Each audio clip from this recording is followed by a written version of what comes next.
Overlord Volume 3, The Bloody Valkyrie. After what is perhaps one of the best cliffhangers I've ever read, this volume has big shoes to fill and it delivers beautifully. Ainz Ooal Gown, the supreme leader of Nazarick, the man with extensive PvP knowledge and the power of pay-to-win cash shop items, versus Shalltear, the raid boss, the natural counter to Ainz. Brain versus brawn, leader versus follower, player versus non-player character. This is a peak isekai moment. This volume presents us with more twisted moments from Nazarick's members. It introduces us to Brain, my favorite human character in the series. It has amazing moments of characterization and of course a peak fight in the climax. I don't think it's controversial to say that Volume 3 is a big step up in terms of stakes from the previous two volumes and has to me what is perhaps one of, if not the best fight in the entire series. So let's get right into this light novel, starting off as usual with the artwork. I love this cover as you immediately get this big fight feel. You have Ainz in an uncharacteristic suit, presumably suited for this particular battle,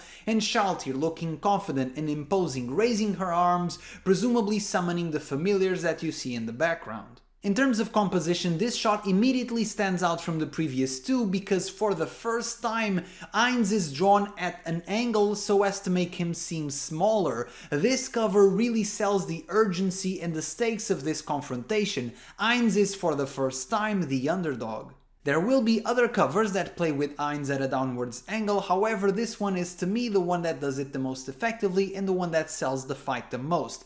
And the artist did a very peculiar choice because we all know that Shalltear is very short and smaller than Ainz, however here she looks much more imposing than she would if they were facing face to face. For the foldable pages, I love both images. The one with Ainz and Shalltear is very good and helps sell the fight, which is the main drawing point of this book. I really like the serious expression on Shalltear, which is very uncharacteristic of her, and also the barrage of spells in the background helps sell how epic and how full of RPG glory this fight is. The other one is also great, and it is part comedic, part scary, with Shalltear yawning at her feeble opponent, and Brain just giving it his best, even though it's not even close to enough. Now let's jump right into the story, starting off with the star of this volume, Pandora's actor. No, I'm just kidding, let's do Shalltear first. One of the reasons why I like this volume so much is because it shows for the first time that Nazarick, although extremely strong, it is fallible, and this is exemplified perfectly through Shalltear. Nazarick's NPCs, although they have some twisted personalities, they are very competent workers. They are very diligent, very dedicated, and very good at what they do. They are in fact so good at what they do that Ainz wonders multiple times if he should be the one to lead them. Now Shalltear for the first time exemplifies how the personalities that these NPCs were programmed with can actually be a detriment. Shalltear is insanely strong, one of the strongest in Nazarick, presumably one of the strongest in this new world. However, she makes a lot of stupid mistakes because she's careless and impulsive, and whenever she feels in control, she prioritizes having fun over doing the job the best she can. She lets Brain escape, and thankfully she did, but she does so because she's careless and doesn't check for hidden exits, and also because she prioritizes toying with him instead of just finishing him off. She also let the ranger adventurer escape because she didn't take the proper precautions. And she gets brainwashed by a world... WARUDO ITEMU! Because she keeps getting into more and more unnecessary conflicts. Shalltear makes multiple mistakes and then she acts emotional and stressed out, unlike anything we've seen from the other Guardians. Mistress, what should we... Huh? How should I know? Whatever, I don't know, I have no idea, we'll leave them. I love Shalltear's character arc in this volume. At first we see her as arrogant and conceited and overly confident, and then we see her as careless and we see that she is not a good decision maker under pressure, and at the end of the volume we see how overwhelmingly powerful she is. Shalltear was not made to think, she was made to fight in lifesteal, and that is good enough. And as a side note, although I feel no pity for them because they were horrible people, what Shalltear and Solution did to those bandits, that was eerie. And I know some of you freaks would pay to go out like that, and for those of you, seek some help.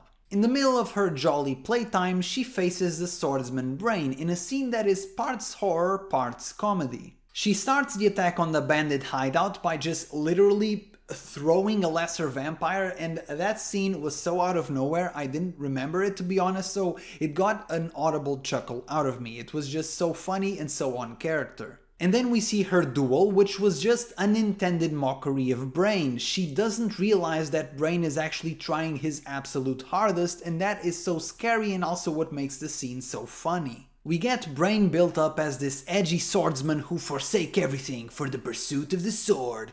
He is even probably forsaking his morals as he's hanging out with quite an unsavory crowd. He does all that work, all that sacrifice, my man is all blinged up with enchanted items, my man even has potions, and yet, like we say in Pokemon, it's not very effective. All of that and just pales in comparison to Shalltear. He can't even put a scratch on her. We see his mental state go from confident to pathetically desperate, and it is this roller coaster of emotions that to me makes Brain so entertaining and also so relatable. This is a low point in which he will presumably grow from here on out as a character, and I love what the author does with the human characters. Brain and Gazef could be the protagonists of their own fantasy stories, and yet because this is a story focused on Nazarick, the Overlord and his minions do not share the spotlight with anyone. And speaking of Bone Daddy, much like Shalltear and Brain, he also has his lowest moment here in Volume 3. We have never seen him so vulnerable from a strategic or an emotional standpoint. In his role as Momon, he is caught unprepared and has to resort to this made-up lie that he's actually chasing this vampire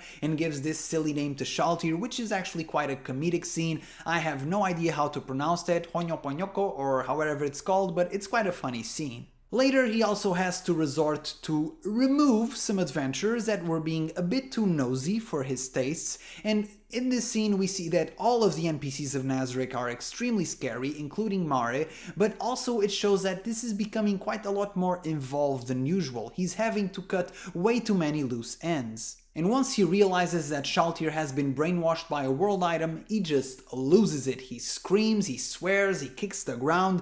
Albedo for the first time has to try and calm him down because he's showing behavior that is unbefitting of a supreme ruler. It's the first time that he has acted like this in the story, and it's particularly shocking because it is in front of Albedo, who is always trying to keep up appearances for. The two later have a very intimate moment where Ainz reminisces in the mausoleum about his guildmates, and Albedo for the first time sees the human Satoru oozing out of him, and this is quite new because he has up until this point never dropped a facade, much less in front of the other NPCs. At one point, Ainz even questions out loud if he is fit to lead the guild, and that is mind-blowing because one of his initial fears was getting betrayed by his own creations. And Albedo falls to her knees and cries at the mere thought of Ainz one day abandoning Nazarick as well, and this scene is very heavy and very sad, but also I really like it because for the first time we see Ainz and Albedo connecting with each other based on their true feelings and not the regal, majestic personas that they appear to have. And Albedo's love for Ainz in this scene comes across for the first time in the story as actually heartfelt and not the usual comic relief, so I really like this scene for both characters. I also love Albedo's scene with Demiurge. They are both absolutely loyal, but they have different definitions of what loyalty means, but Albedo now has a special connection with Ainz and can understand him in a way that the other Guardians can't. I want to note that it is also very impressive from a writing standpoint that this emotional scene with Albedo came immediately after the very comedic scene with Pandora's actor. That was quite a choice. The tone shift is brutal, but somehow it isn't jarring to read. It's a very interesting choice that somehow works. I love both scenes, obviously for completely different reasons. They're very different scenes. I will say, comparing it to the anime, for those that have seen it, I think that there is more detail and more emotion in the written scene for Albedo and Ainz. However, I much prefer Pandora's actor's scene in the anime because Pandora's actors, the lines themselves aren't super funny. It's the delivery, the voice actor that really shines, and having mad scientist Okabe Rintaro read those lines really sells the scene for me. Ainz's emotional attachments are a constant theme in this book, and they culminate in the battle against Shalltear. Like everyone states, it is much easier to simply wear Shalltear down by sending multiple waves of characters and then finishing her off, and yet Ainz chooses to go by himself, which is a very unwise decision. He knows it's not smart, but he goes by himself for mainly two reasons. The first is he has some emotional attachment to his friend's creations, and he does not want to see the NPCs go at it with each other, and second of all, he wants to prove to everybody, especially to himself, that he is worthy of being the guild leader. And unfortunately for him, he is at a complete disadvantage because Shalltear is his hard counter, not hard counter in the way that she would like it to be, but a hard counter from a strategic standpoint. Based on this information, Ainz does the ultimate flex move of removing his revival item because he wants to take the fight seriously or something.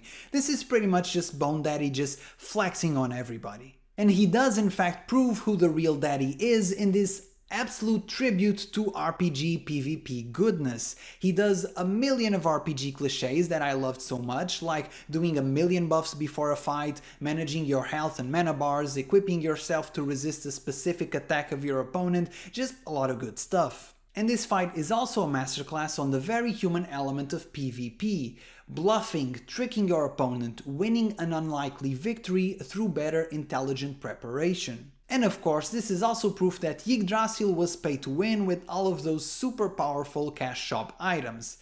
MMOs and milking their player base dry, name a more iconic duo. This fight was one of, dare I say, perhaps the best fight in the entire series. It perfectly mixes the RPG elements with the flex moments, with Ainz's ingenuity as a player. And now just to quickly talk about the world item topic, since they are properly introduced in this very volume, I do have quite a lot of mixed feelings about the WARUDO ITEMU. Up until now, the game elements feel super awesome. You can see the love for RPGs ooze out of the pages. Yggdrasil seems like it would be an awesome game to play with such variety in customization options. However, the explanation for the world items is so grand that it goes overboard, and for the first time it breaks my immersion, where I'm thinking, no way, that's stupid, no video game would ever do that. The first was the world item that could delete a character permanently even if they tried to use microtransactions, and this would leave the players furious.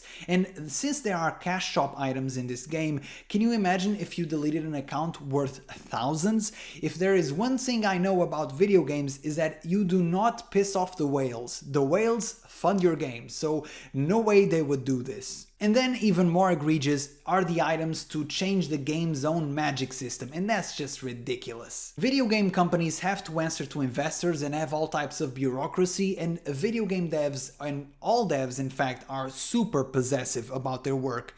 No way they would ever let some sweaty nerd who acquired an in-game item to make fundamental changes to their own creation. There's just no way, it's beyond ridiculous. Maybe I'm just too cynical. I can believe the items that are one-time use and are extremely powerful, those make sense within context of the game. The other ones sound cool, but when you actually think about it, they're actually super silly. Usually I make these reviews with the frame of mind of someone reading the series for the first time, however I want to address how Volume 3 fits in the overall narrative of the series, so if for some reason you haven't read the next volumes, then you may skip ahead to the closing thoughts in the timestamps. I have read every single Overlord volume with the exception of 15 and 16, which I haven't read yet, so keep that in mind. Volume 3 is amazing, one of my favorites as a standalone volume, however I think it almost hurts the series by being placed so early on. On one hand, I get that the author wanted to make the humans seem more of a threat, and so by using world items there's always this tension of, will they use another one? Do they have yet another world item? On the other hand, we know reading ahead that this threat never really materializes, and so it feels a bit strange that from this point forward Ainz and Nazarick were never in danger like they were here. In many ways, Volume 3 feels like the most vulnerable that Ainz ever was and ever will be, and trust me, I love seeing Bone Daddy stomp some noobs, and some of my favorite volumes are yet to come. However, as a an appreciator of storytelling, if I can even call it that, it feels a bit awkward to have your epic climax fight so early in the story, because it seems from now on the other volumes don't have stakes that are quite as high as this one. Yes, in terms of scope there are entire countries at peril in some of the other volumes, however, Ainz is the main character and the one that the reader will likely care about the most, and he himself never has stakes that are higher than this volume. This volume feels tense coming in. Obviously you know that Ainz is not likely to lose, but you don't know what's going to happen to Shalltear. Maybe she escapes, maybe she can't be revived, maybe Ainz sustains some damage, who knows, there's a very real tension coming in. And it's this very real intrigue that feels missing from the next volumes, and I can see both sides. On one hand, I understand why he introduced world items and why he introduced this tension to make the humans seem a little bit more threatening. However, I feel like this volume is perhaps blowing the narrative load a bit too quick. Overall though, this volume is great. It does an amazing job at balancing storytelling, comedy, characterization, and a banger of a final fight. What do you guys think about this volume and how it fits in the overall narrative? Leave it in the comments below and be sure to leave a like and subscribe and all the good stuff. Ciao!